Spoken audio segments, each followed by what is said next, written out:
સૂત્ર અર્થના રહસ્યો.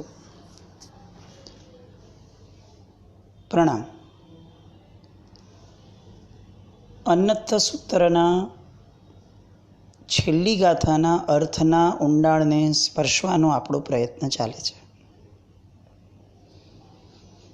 તાવકાયમ ઠાણેણમ મોણેણમ જાણેણમ અપ્પાણમ વોસિરામી. જ્યાં સુધી હું અરિહંત ભગવંતોને નમસ્કાર વડે આ કાવસર્ગને કાયોત્સર્ગને પારું નહીં, ત્યાં સુધી સ્થાન વડે કાયાને મૌનપણે ધ્યાન વડે વોસિરાવું છું અને એની સાથે હું મારા આત્માને પણ વોસિરાવું છું. આ ગાથાનો એક સામાન્ય અર્થ, શબ્દાર્થ, એમાંથી ઘણા બધા વમળ ઉત્પન્ન થાય છે. સૌથી પહેલું તો વમળ એ જ ઉત્પન્ન થાય છે કે સ્થાન વડે હું વોસિરાવું છું. આપણે એક એક ટર્મને એના રિયલ અર્થ સાથે જોડતા રહીએ. જ્યાં સુધી હું અરિહંત ભગવંતોને નમસ્કાર વડે ન પારું ત્યાં સુધી કાયમ વોસિરામી, ઠાણેણમ વોસિરામી, મોણેણમ વોસિરામી, જાણેણમ વોસિરામી. અને આ બધું પતી ગયું પછી અપ્પાણમ વોસિરામી. હવે આ અર્થને ફરીથી વિચારીએ કે હું આ કાયાને વોસિરાવું છું. કેવી રીતે વોસિરાવું છું? તો કે સ્થાનક વડે વોસિરાવું છું. એક સ્થાન, એના સિવાયના અન્ય તમામ સ્થાન વડે હું એને વોસિરાવું છું. અહીંયા સ્થાન એ થોડો સ્થૂળ શબ્દ છે. આ સ્થાનની અંદર પોસ્ચર પણ આવી ગયા. કોઈ પણ જાતની મૂવમેન્ટ વગર હું રહીશ એવું કમિટમેન્ટ પણ આવી ગયું. એક સામાન્ય મૂવમેન્ટ પણ નહીં, આંગળીનો સળવળાટ પણ નહીં. એ રીતે હું આ સ્થાન વડે વોસિરાવું છું કાયાને. પછી તો કે હું મૌનપણે વોસિરાવું છું. એટલે શું? કે હું બોલીશ નહીં એમ? તો કે ના, મૌનને બોલવા સાથે સંબંધ નથી. મૌન એ જે શબ્દ છે એ ફક્ત વચન સાથે જોડાયો છે એવા ભ્રમમાં આપણે જીવીએ છીએ. મૌન મન સાથે જોડાયેલો શબ્દ છે. કાયાનું મૌન, વચનનું મૌન અને મનનું મૌન, આ ત્રણ શબ્દો જ્યારે બોલાય ત્યારે આ મૌન શબ્દથી પણ સૌથી વધારે નજીક મનથી લાગે. મનનું મૌન. તો આ મૌનનો અર્થ શું કાઢવો? મોણેનમ. શું અર્થ વિચારવો? તો કે તમામ પ્રવૃત્તિનો ત્યાગ, નંબર 1. અને નંબર 2, સંપૂર્ણપણે વૃત્તિઓની અંદરથી પણ નિવૃત્તિ. ફરીથી, પ્રવૃત્તિનો ત્યાગ અને વૃત્તિમાંથી પણ નિવૃત્તિ. હવે આને થોડા ઇઝી ટર્મિનોલોજીમાં લઈએ. સપોઝ મેં કાયાનું મૌન ધાર્યું છે, તો એનો અર્થ એવો થશે કે હું કાયાની પ્રવૃત્તિનો ત્યાગ કરું છું. એટલે શું? આ શરીર વડે હવે હું હલનચલન નહીં કરું. આ શરીર વડે હું કોઈ પ્રકારની ચેષ્ટાઓ નહીં કરું. આપણે ત્યાં તપની વ્યાખ્યામાં સલ્લિનતા નામનો એક તપ મૂક્યો છે, જેમાં અંગોપાંગને સંકોચીને રાખવાને પણ તપ કીધો. પગ લાંબા કરીને બેસવું નહીં, ખાલી ચડી હોય તો પણ નહીં. આને તમે શું કહેશો? કોઈ એક વ્યક્તિને ખાલી ચડી છે, પગ લાંબો કરવો પડે એવી સ્થિતિ છે, પગની ડિમાન્ડ છે, મનની ડિમાન્ડ છે, અને એ સમયે વ્યક્તિ કહે છે કે નહીં, હું નહીં કરું. શું કામ કારણ વગરનો વિસ્તાર કરવો? તારે એમને ખાલી ઉતારવી હોય તો ઉતાર ચડેલી, પણ પગ લાંબા નહીં કરું. કારણ કે સામે ભગવાન છે, અથવા સ્થાપનાચાર્યજી છે, અથવા મારા વડીલો છે, અથવા ગુરુ છે. પગ લાંબો નહીં થાય દોસ્ત. આવા નિર્ધારપૂર્વક આવશ્યકતા, શરીરની આવશ્યકતા હોવા છતાં અગર એ વ્યક્તિ પગ લાંબો નથી કરતો, તો આ જે ક્રિયા છે, દેટ ક્રિયા ઇઝ ઇક્વિવલન્ટ ટુ એકાસના, બિયાસના, આઈમ્બિલ વગેરે તપ. ઇક્વિવલન્ટ. કેમ આવું? કારણ કે સંલીનતાને પણ તપની અંદર કાયિકલેશની કેટેગરીની સાથે મૂક્યો. એને પણ બાહ્ય તપના ભાગમાં મૂક્યો. એટલે આપણે જે સંકુચિત વ્યાખ્યામાં આવી ગયા કે કોઈ એમ કે આ તપસ્વી છે, એટલે તરત જે એક ચિત્ર ઊભું થઈ જાય છે કે એ એકાસનું બેસણું આંબેલ ઉપવાસ કંઈક કરતો હશે. એ સંકુચિતતાના વાડામાંથી બહાર આવવા જેવું છે. કારણ કે બાહ્ય તપના પ્રકારો બહુ ઘણા બધા છે. તો આપણે મૂળ મુદ્દો આ છે કે શરીરનું હલનચલન ન કરવું એ શરીરનું મૌન, અને એ સંલીનતા નામનો તપ. શરીર આખાનું હલનચલન બંધ કરવું કદાચ આપણી આગળ શક્ય નથી અત્યારે. તો આપણને એવું લાગે છે કે આવતી 15-20 મિનિટ, 1 કલાક, 5 મિનિટ, 2 કલાક, આટલા સમય સુધી મને બોલવાનું કોઈ કારણ નથી, તો હું વચનનું મૌન રાખીશ. કંઈ પણ પ્રસંગ આવ્યો હું નહીં બોલું, પછી પણ નહીં કરું, ઈશારો પણ નહીં. કારણ કે ઈશારો એ પણ એક પ્રકારનું એક્સપ્રેશન છે. જેમ શબ્દો એ એક્સપ્રેશન છે, એમ ઈશારો એ પણ એક્સપ્રેશન છે. તો વેન આઈ એમ સેઇંગ કે મારે વચનનું મૌન છે, તો મારે એવા કોઈ પણ પ્રવૃત્તિમાં ન જોડાવવું જોઈએ કે જે પ્રવૃત્તિ ઇઝ ઇક્વિવલન્ટ ટુ વચન. ઈશારો ઇઝ સિમિલર ટુ વચન. આવું કરવું એ પણ વચન. તો અગર મારે વચનનું મૌન છે, તો મને આ બધી જ વસ્તુઓનું મૌન થઈ જશે. હવે બહુ અગત્યનો માર્ગ આવે છે. કાયા અને વચનના મૌનને તો એકવાર સમજી શકાય એવું છે કે બહુ ઇઝીલી થઈ શકે. જે ડિફિકલ્ટ આવે છે એ છે મનનું મૌન. એટલે શું? તો કે હું કોઈ પણ વિષયમાં મનને આગળ નહીં વધવા દઉં. એક્ઝામ્પલ, અચાનક કોઈ વ્યક્તિ આવ્યું અને એણે એમ કીધું કે ધંધામાં બહુ તકલીફ થવાની છે, મને એવું લાગે છે કે બજાર પડશે. હવે એણે એક એવું ભવિષ્ય પ્રિડિક્ટ કર્યું છે કે જે એના કંટ્રોલમાં છે જ નહીં. એટલે એ સત્ય છે એવું પણ જરૂરી નથી, અસત્ય છે એવું પણ જરૂરી નથી. અને જે વસ્તુ સત્ય પણ નથી ને અસત્ય પણ નથી, એની કોઈ ગંભીરતા જ નથી. અને જેની કોઈ ગંભીરતા છે જ નહીં, એને ગંભીરતાથી લેવાની કોઈ જરૂર નથી. તો એવા સમયે એના ફક્ત આ શબ્દો સાંભળી અને તરત ચિંતામાં ગરકાવ થઈ જવું, હાય હાય હવે શું થશે, સંશ્લેષ કરવા, વિકલ્પો કરવા, મારી કઈ વસ્તુમાં શું મારે સિક્યોર થવા જેવું છે, કયું વિડ્રો કરી લઉં, કયું રાખવું, શું કરું, આવું થશે? ના, મને નથી લાગતું થશે. કેમ? કારણ કે આવા રીઝન્સ છે, આવા રીઝન્સ છે. અરે ભાઈ, ઊભો રે. જેની વાતમાં કોઈ ઊંડાણ નથી, કોઈ લોજિક નથી, કોઈ ગંભીરતા નથી, કોઈ મહાપુરુષનું વચન નથી, કોઈ સુજ્ઞ વ્યક્તિનું વચન નથી, એ વચન માટે મનની એક ક્ષણ પણ શા માટે આપે છે? લે મનનું મૌન. કે મને જે વસ્તુઓ આવશ્યક જ નથી લાગતી એ બાબતમાં હું મનથી વિચારીશ પણ નહીં. કોઈ આવશ્યકતા જ નથી. કોરોના કેટલું લાંબુ ચાલશે? અરે ભાઈ, મારે વિચારવું જ નથી. હું કેમ વિચારું? મારા વિચારવાથી કોરોના અટકતું હોય તો હું હમણાં વિચારું.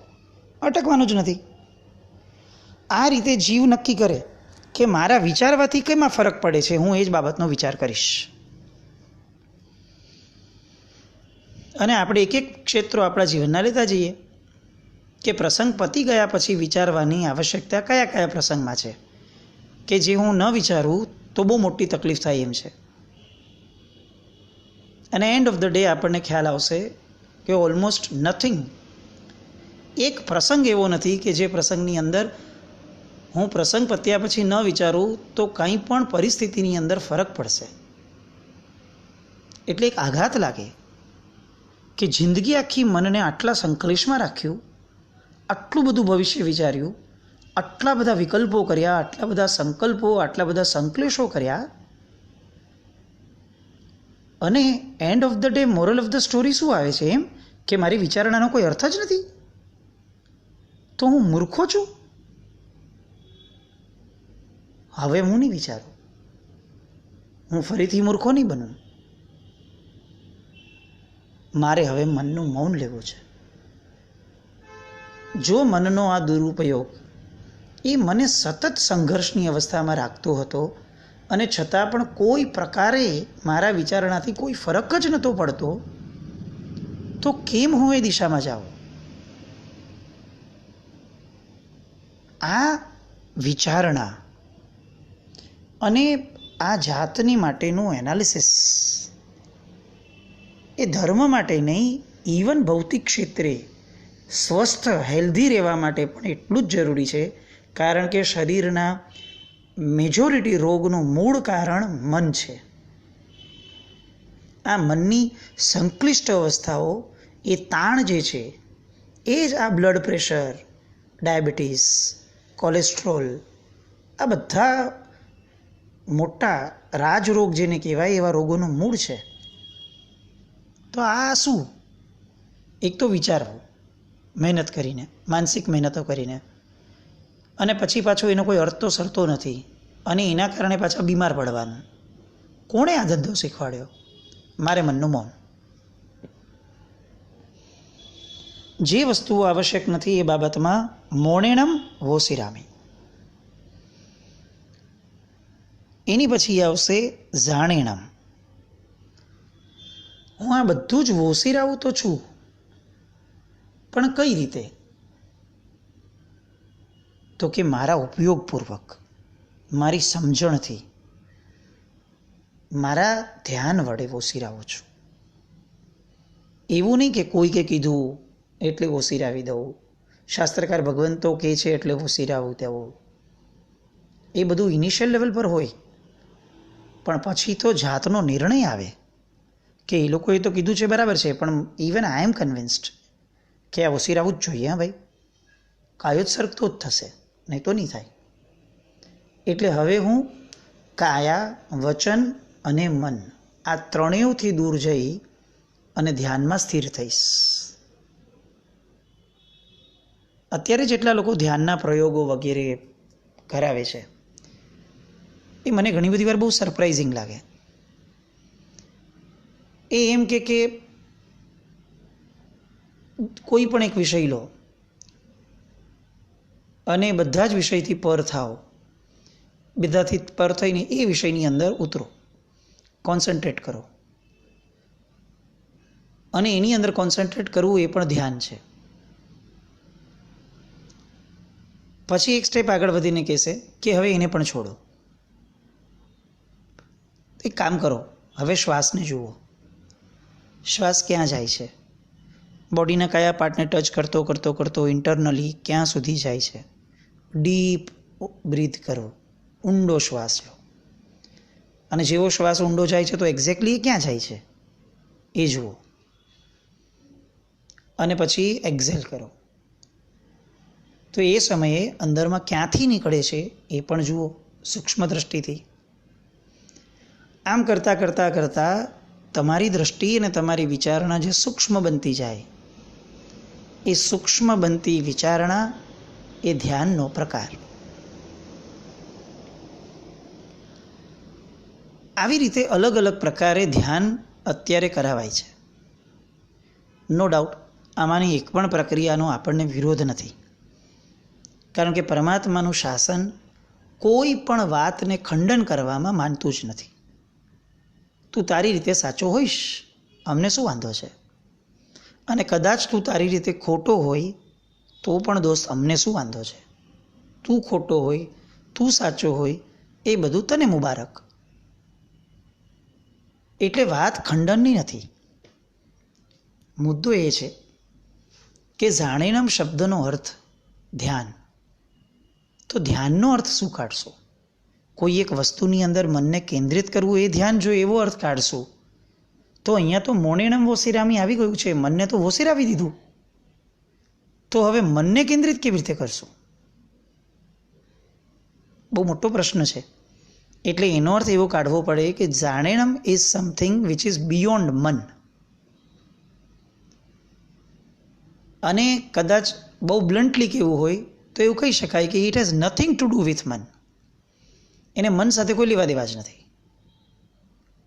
એટલે આખી જે ઇમારત અત્યારે ઊભી થાય છે મનના આધારે, એ આખી તૂટી જાય. પણ એ તો તૂટે જો આનો વિકલ્પ એકદમ વ્યવસ્થિત મળે. તો મનને ઇન્વોલ્વ કર્યા વગર ધ્યાન કરવું એટલે શું? તો હકીકતમાં પરમાત્માનું શાસન ધ્યાનસ્થ અવસ્થાને શૂન્ય અવસ્થા કહે છે, જેનું આગળનું ચરણ એટલે કે અંતિમ ધ્યેય અથવા એનો પ્રોસેસ એ નિર્વિકલ્પતા ઉપર છે. પણ એના શરૂઆતના સ્ટેજમાં જ્ઞાતા દ્રષ્ટા ભાવ આવે. એટલે ધ્યાન કરવું એટલે એવું નહીં કે બધેથી મનને પાછું ખેંચવું. ધ્યાન કરવું એટલે મનને જ ઉડાડી દેવું. કોઈ વિચારણા વગર જે થાય છે એને થવા દેવું અને ફક્ત એને જોવું, એક સ્પેક્ટેટર બનવું. ટીવી જોઈએ છીએ આપણે.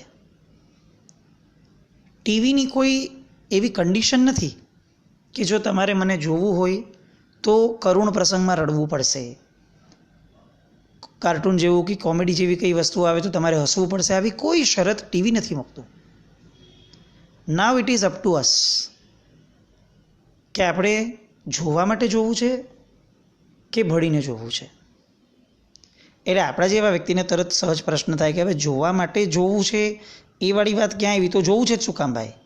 જો ટીવીમાં જોયેલા દ્રશ્યથી ભાવિત થઈને યા તો રડવું નથી યા તો હસવું નથી તો ભાઈ જોઈને અર્થ શું છે? પણ હું ઓનેસ્ટલી કહું છું કે એકવાર આ પ્રયોગ કરજો.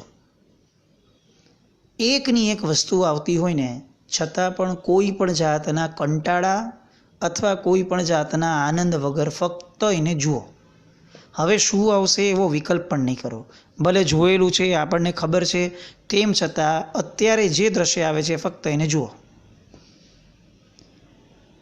કદાચ એવું લાગશે કેટલાકને કે આ તો ટીવી જોવાની પ્રોત્સાહનની વાત થઈ, પણ એવું નથી. આ એક્ઝામ્પલ એટલા માટે આપું છું કે આ એવું મીડિયા છે ટીવી કે જે આપણા બધાના જીવનનો એક અભિન્ન અંગ બની ગયું છે. એને સારું માનીને આપણે આ વાત નથી કરતા, પણ અભિન્ન અંગની અંદર વાત વ્યવસ્થિત ઘૂસી શકે છે.